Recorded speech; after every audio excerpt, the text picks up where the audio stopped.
Assalamualaikum warahmatullahi wabarakatuh. Perkenalkan, saya Sabrina Malida dengan NIM 1922311138.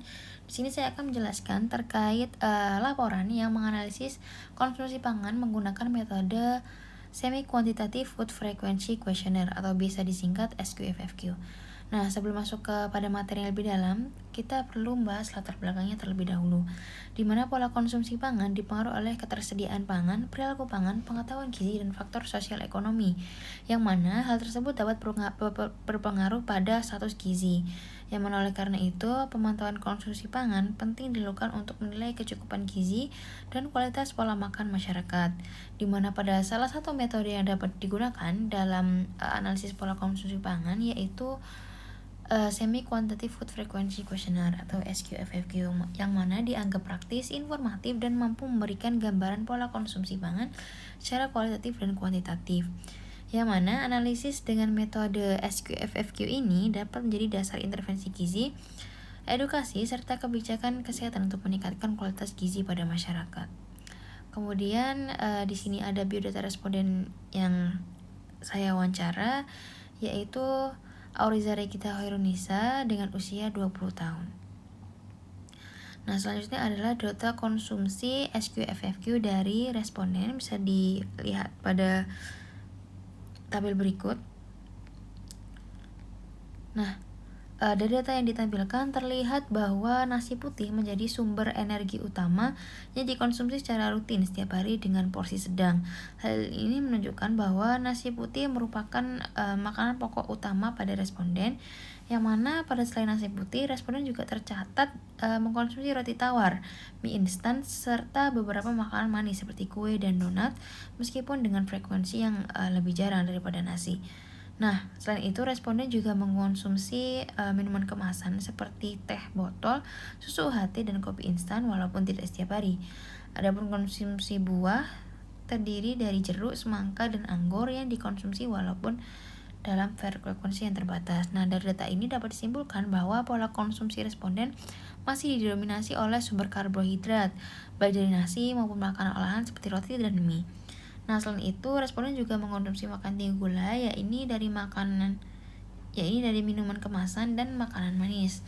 Dengan demikian, meskipun terdapat variasi dalam jenis pangan yang dikonsumsi, pola makan responden masih cenderung kurang seimbang karena didominasi zat gizi yang terdapat pada karbohidrat, rendah serat, serta rendah protein dan lemak.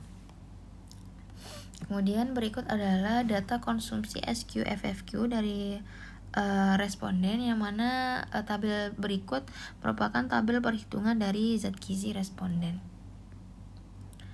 Nah, jika dilihat dari presentasenya, ada beberapa hal yang tercatat dalam tabel berikut, yaitu dari yang pertama adalah energi, yang mana total energi yang diperoleh responden adalah sebanyak 512 kilokalori, yakni hanya mencukupi 22,76% dari kebutuhan harian sebesar 2250 kilokalori, yang mana angka ini menunjukkan adanya defisit energi yang sangat signifikan.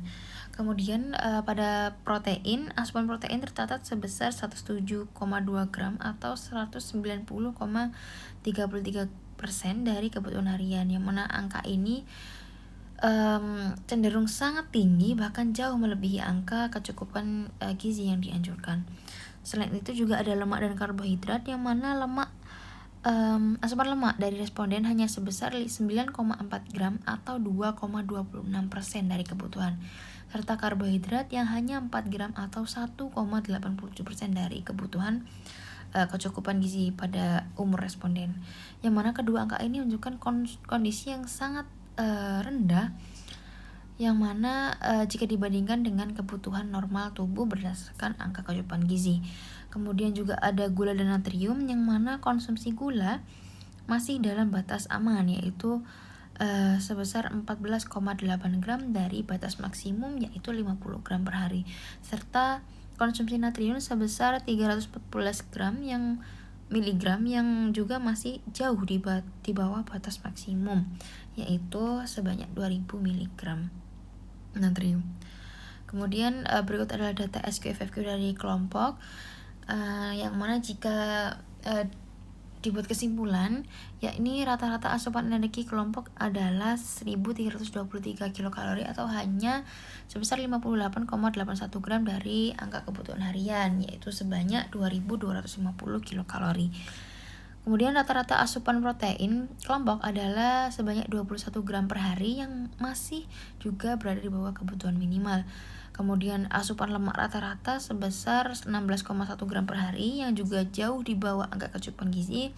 Kemudian rata-rata asupan karbohidrat yang mana mencapai 248,9 gram per hari, yang mana sudah sesuai dengan kisaran rekomendasi yang dianjurkan. Kemudian asupan natrium yang mana rata-rata kelompok adalah sebanyak 546 mg per hari yang masih tergolong normal, meskipun ada beberapa individu yang memiliki asupan natrium mendekati batas maksimal dari konsumsi natrium per hari itu sendiri. Kemudian sementara itu konsumsi gula pada kelompok memiliki rata-rata mencapai 118 gram per hari, yang mana angka ini jauh melebihi dari rekomendasi Kementerian Kesehatan, yang ini sebesar 50 gram per hari. Nah, berikut adalah analisis dari pemenuhan zat gizi mikro, yang mana jika dilihat dari 4 gizi makro tersebut, 4 dari pemenuhan zat gizi ini masih tergolong kurang karena tidak mencukupi dari angka kecukupan gizi dari umur wanita umur 20 tahun. Baik, sekian dari saya. Wassalamualaikum warahmatullahi wabarakatuh.